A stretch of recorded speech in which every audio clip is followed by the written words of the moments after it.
Bismillahirrahmanirrahim. Alhamdulillahirabbil alamin. Wassalatu wassalamu ala al-mab'uts rahmatan lil alamin.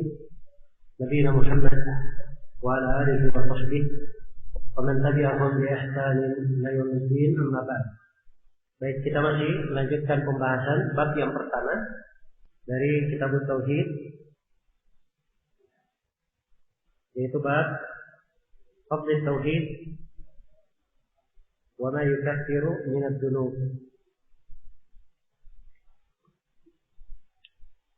Bab keutamaan tauhid dan dosa-dosa yang dapat dihapuskan oleh tauhid. Setelah kita baca ayat yang disebutkan oleh Syekh rahimahullah taala, penulis, juga telah kita terangkan beberapa ayat yang lain yang menjelaskan tentang keutamaan tauhid. Kemudian penulis rahimahullah taala membawakan 4 hadis yang menjelaskan tentang keutamaan tauhid. Bisa dilihat di halaman 10. Kata beliau rahimahullah, an Ubadah ibn Samit radhiyallahu anhu annahu qala Rasulullah sallallahu alaihi wasallam.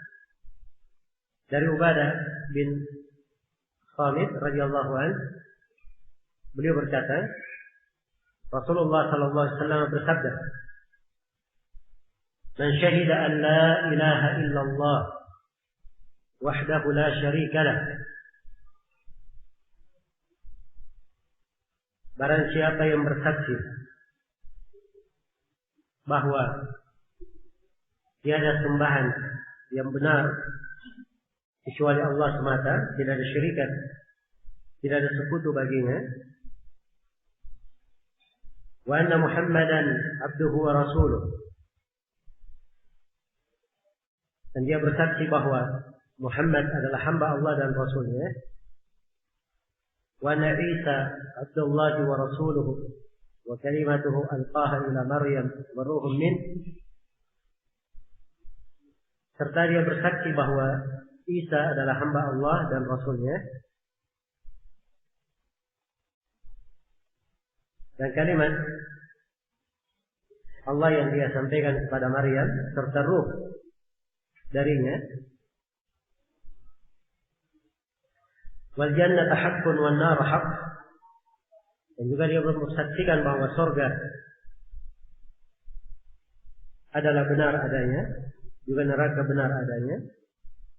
Adakhalahu Allahul jannata ala ma kana min al-amal, Allah pasti memasukkannya ke dalam surga berapapun amalan yang dia telah perbuat. Akhrajah, hadis ini dikeluarkan oleh Al-Bukhari dan Muslim. Iya. Dalam hadis yang agung ini, Rasulullah sallallahu alaihi wasallam menjelaskan tentang keutamaan tauhid dan kemuliaannya, yaitu siapa yang berucap syahadatain, dia berkata la ilaha illallah Muhammad Rasulullah. Iya, dia mengerti makna syahadat itu, yang memahami makna la ilaha illallah, dan dia mengerti makna bahwa Nabi Muhammad adalah hamba Allah dan Rasulnya. Ini penafsiran syahadat akan datang nanti, bab khusus ditafsirkan oleh Syekh rahimahullah, tafsir la ilaha illallah. Dan juga akan datang disinggung oleh Syekh nanti di pembahasan tentang sikap ekstrim, bagaimana seharusnya, bagaimana sikap pertengahan seorang hamba di dalam menyatakan bahwa Nabi Muhammad adalah hamba dan Rasul Allah. Iya. Jadi siapa yang mengucapkan 2 kalimat syahadat ini, dia mengetahui maknanya, dia beramal dengannya, juga dia mengakui bahwa Nabi Isa adalah hamba dan Rasul Allah, dan Nabi Isa itu adalah kalimat yang Allah lemparkan kepada Maryam. Maksudnya kalimat di sini yaitu Allah Subhanahu wa taala kalau menghendaki sesuatu, Allah hanya berkata apa? Kun, terjadilah. Maka terjadilah sesuatu itu. Demikian pula Nabi Isa alaihi salam.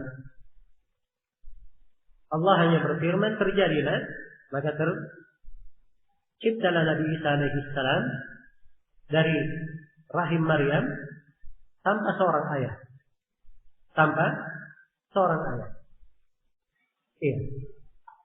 Siapa yang meyakini hal ini? Waruhun minhu, dan dia juga meyakini bahwa Nabi Isa itu hanyalah sebuah ruh yang berasal dari sisi Allah, dari ruh-ruh yang berada di sisi Allah Subhanahu wa taala. Sebab seluruh makhluk yang dicipta semuanya ditiupkan padanya ruh. Iya. Dari al-arwah, ruh-ruh yang berada di sisi Allah Subhanahu wa taala. Dan juga dia mempersaksikan bahwa surga adalah benar adanya. Surga itu ada balasan dan keutamaan bagi penduduk surga itu adalah hal yang diyakini. Dan dia juga mempersaksikan bahwa neraka itu ada. Benar adanya, dahsyatnya siksaannya, dan diterangkan siapa yang diancam masuk ke dalam neraka itu. Iya. Maka siapa yang meyakini seluruh hal ini, Rasulullah SAW kabarkan bahwa dia pasti akan masuk surga. Apapun amalan yang dia lakukan, sepanjang itu keyakinannya, tauhidnya lurus, benar, walaupun dia kurang dari sisi amalan misalnya, iya, ada kekurangan dari sisi amalan, dia kadang jatuh di dalam maksiat misalnya, hal tersebut tidaklah memasukkan dia ke dalam neraka. Tapi dijelaskan oleh Nabi Sallallahu Alaihi Wasallam bahwa dipastikan untuknya surga. Maka di dalam hadits ini, sisi pendalilan penulis membawakannya di sini, beliau ingin menerangkan keutamaan tauhid. Dan beliau ingin jelaskan bahwa tauhid itu adalah sebab yang memasukkan seorang hamba ke dalam surga. Tatkala benar keyakinannya la ilaha illallah dan Nabi Muhammad adalah utusan Allah, hamba dan rasul Allah. Juga benar keyakinannya tentang Nabi Isa, benar keyakinannya tentang surga dan neraka. Ini semuanya pembahasan tauhid. Tauhidnya benar, itu adalah sebab yang memasukkannya ke dalam surga. Iya. Dan hal yang menggugurkan dosa-dosanya. Karena itu dikatakan dia masuk ke dalam surga apapun amalan yang dia lakukan. Kalimat apapun amalan yang dia lakukan, maksudnya di sini walaupun dia kurang dalam beramal, dia memiliki dosa-dosa. Tapi kalau dia bertauhid, orang yang bertauhid pasti masuk ke mana? Ke dalam surga. Iya. Pasti masuk ke dalam surga. Nah, ini makna ala ma kana minal amal. Dan bisa juga diartikan dengan makna yang lain, bahwa siapa yang bertauhid, maka Allah akan memberikan untuknya kedudukan di surga sesuai dengan kadar tauhidnya, kadar amalannya. Ya, sebab surga itu bertingkat-tingkat, banyak derajatnya.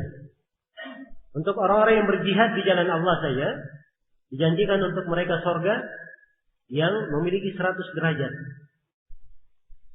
Antara derajat yang pertama dan kedua, jauhnya antara langit dan bumi. Ya. Jadi surga itu bertingkat-tingkat. Dan orang yang bertauhid dimasukkan ke dalam surga sesuai dengan kadar tauhidnya. Ya. Semakin tauhid seorang itu sempurna, maka semakin tinggi kedudukannya. Jadi sekali lagi yang menentukan adalah apa? Berkaitan dengan masalah tauhid. Iya. Berkaitan dengan masalah tauhidnya. Kadang sebuah amalan kecil, tapi karena tauhidnya yang murni, amalannya menjadi sangat besar. Karena itu sejumlah dari as-salaf berkata, Abu Bakar As-Siddiq tidak mendahului kalian.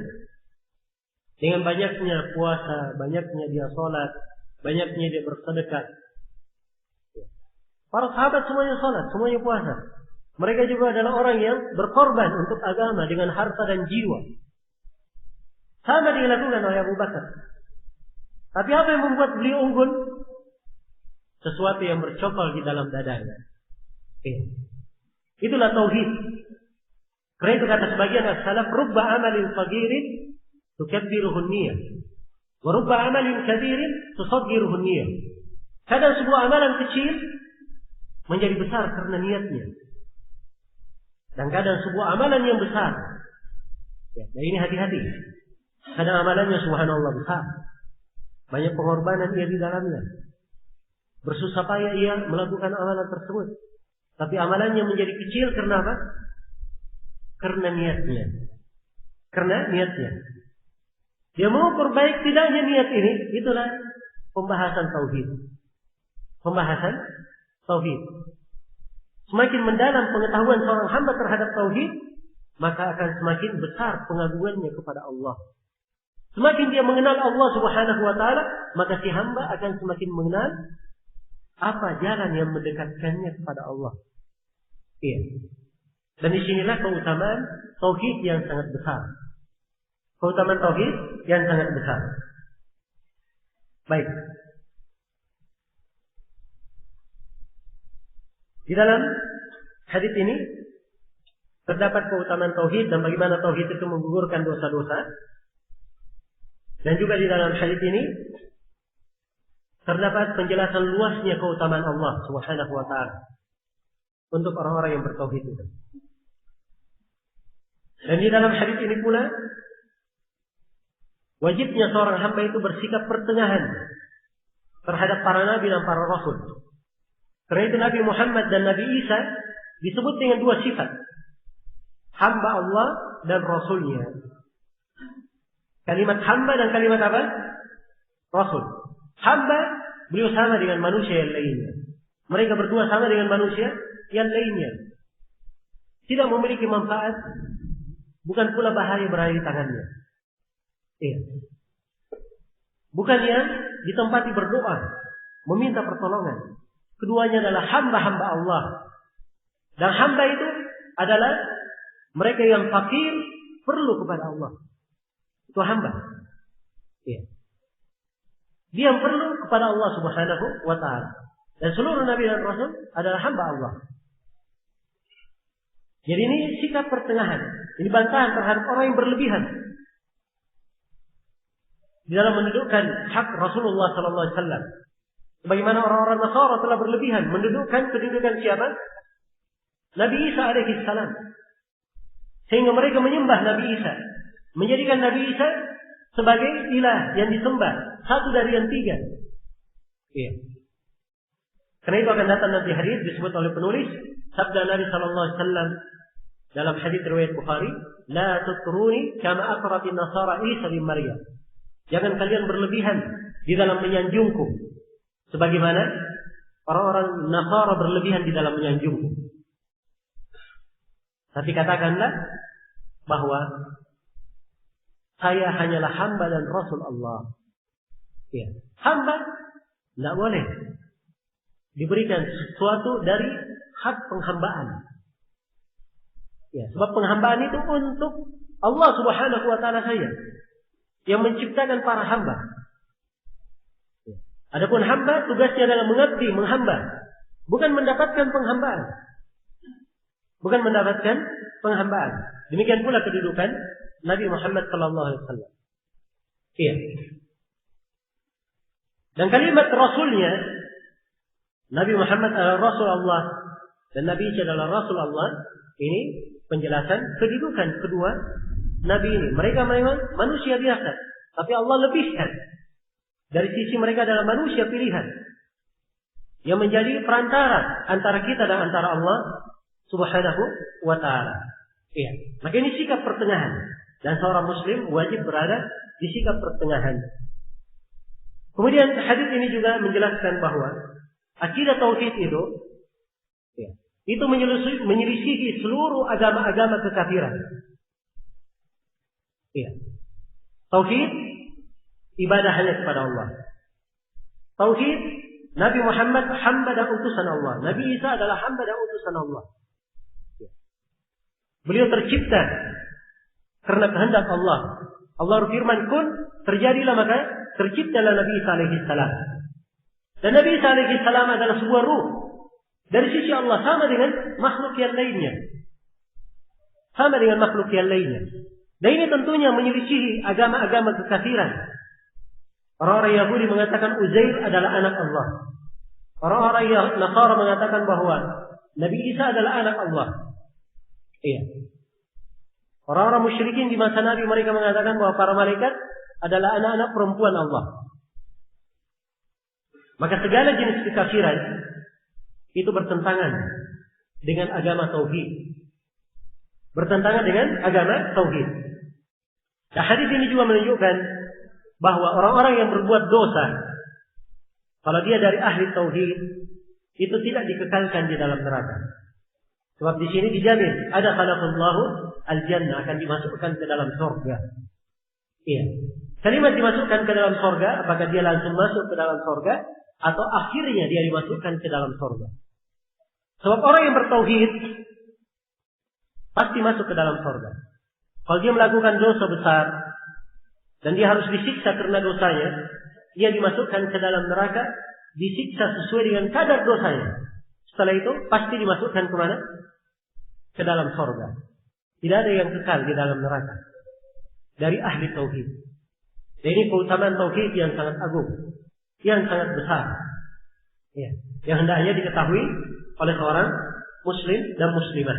Dan di dalam hal ini terdapat bantahan terhadap orang-orang Khawarij dan Mu'tazilah yang mengatakan bahwa pelaku dosa besar itu, ya, kekal di dalam neraka di hari akhirat. Kekal di dalam neraka di hari akhirat. Dan hadis ini menjelaskan bahwa pelaku dosa besar, kalau dia ahli tauhid, itu pasti dimasukkan ke dalam surga. Kalaupun dia masuk dalam neraka, dia akan dikeluarkan dari neraka dan pasti akan masuk ke dalam surga. Baik, ini hadis yang pertama yang disebut oleh penulis rahimahullahu taala di sini. Kemudian hadis yang kedua, kata beliau, ya, masih di halaman 11. Kata beliau, walahuma fi hadis itsban. Fa inna Allah harrama 'ala an-nar man qala la ilaha illallah yabtaghi bidzalika wajh Allah. Dalam hadis itsban, yaitu Itsban bin Malik Al-Ansari radhiyallahu anhu, beliau berkata dalam riwayat Bukhari dan Muslim, ya, bahwa Rasulullah SAW bersabda, Inna Allah harrama 'alan nar, sesungguhnya Allah mengharamkan neraka, man qala la ilaha illallah yabtaghi bidzalika wajh Allah, mengharamkan neraka bagi orang yang mengucapkan la ilaha illallah dalam keadaan mengharap wajah Allah dengan hal tersebut. Iya. Perhatikan hadis yang agung ini. Nabi SAW mengabarkan bahwa siapa yang mengucapkan la ilaha illallah, dia mengetahui maknanya, ikhlas dari hatinya dia mengucapkannya, dia mengamalkan konsekuensi dari la ilaha illallah itu. Iya. Siapa yang mengucapkan la ilaha illallah, mengharapkan wajah Allah dengan keikhlasan ini, Allah haramkan ia masuk ke dalam neraka. Dia haramkan masuk ke dalam neraka. Iya. Sisi pendalilan dari hadis sangat jelas sekali. Terdapat keutamaan yang sangat tampak, yang sangat terang dari keutamaan tauhid ini. Bahwa siapa yang bertauhid dengan tauhid yang benar, Allah haramkan neraka terhadapnya. Iya. Dan pengharaman di sini, tahrim di sini diharamkan. Ini punya dua makna. Sebab pengharaman itu ada dua makna. Bisa bermakna tahrim abadi, pengharaman selama-lamanya, secara mutlak dia tidak masuk neraka. Dan bisa bermakna tahrim amadi, pengharaman pada jangka waktu tertentu. Ya, artinya dia diharamkan masuk ke dalam neraka. Ya. Pada waktu tertentu saja. Mungkin dia masuk ke dalam neraka kalau dia berbuat dosa besar, tapi dia tidak kekal di dalamnya. Akan datang nanti suatu waktu dia diharamkan di dalam neraka. Dia pasti dikeluarkan dan dimasukkan ke dalam apa? Ke dalam surga. Jelas ya? Iya. Jadi ini mana? Allah mengharamkan neraka terhadap orang yang mengucapkan la ilaha illallah dengan mengharap wajah Allah. Penekanan dari hadis yang pertama, terdapat keutamaan tauhid. Dan bagaimana tauhid ini bisa membebaskan seorang dari api neraka dan menggugurkan dosa-dosanya. Iya. Kemudian hadis ini juga menjelaskan bahwa dalam keimanan, dalam mengucapkan la ilaha illallah, tidak cukup seseorang itu hanya melafazkan dengan lisannya saja, tanpa ada keyakinan, amalan di dalam hatinya, dari keikhlasan. Iya. Kenapa tidak cukup? Sebab kaum munafikin mengucapkan la ilaha illallah. Mereka menyatakan keislamannya. Bersamaan dengan itu, orang-orang munafikin, Allah Subhanahu wa taala kabarkan di dalam Al-Qur'an, innal munafiqina fid darkil asfali minan nar. Sungguhnya kaum munafikin berada di lapisan neraka yang paling bawah. Iya. Jadi mengucapkan la ilaha illallah sekadar ucapan tanpa keyakinan di dalam hati, maka ini tidak cukup. Nah, di sini pentingnya seorang mempelajari tauhid. Ini penekanannya untuk bab sebelumnya. Untuk pendahuluan dari kita. Kewajiban mempelajari tauhid. Seorang mengenal apa itu la ilaha illallah. Sebab di masa ini banyak orang yang mengucapkan la ilaha illallah, tapi dia tidak tahu apa artinya. Dia berdoa di kuburan, meminta hajatnya kepada penghuni kubur. Dia berkata apa? Ketika ditegur, kamu jangan berbuat kesyirikan. Kamu jangan membatalkan ucapan la ilaha illallah kamu. Mereka menjawab apa? Wah, ini bukan perbuatan kesyirikan. Kami beda dengan kaum musyrikin di masa Nabi. Kaum musyrikin di masa Nabi mereka beribadah kepada patung berhala. Kami tidak. Kami tidak sujud kepada penghuni kubur. Kami hanya meminta saja. Kami hanya apa? Meminta.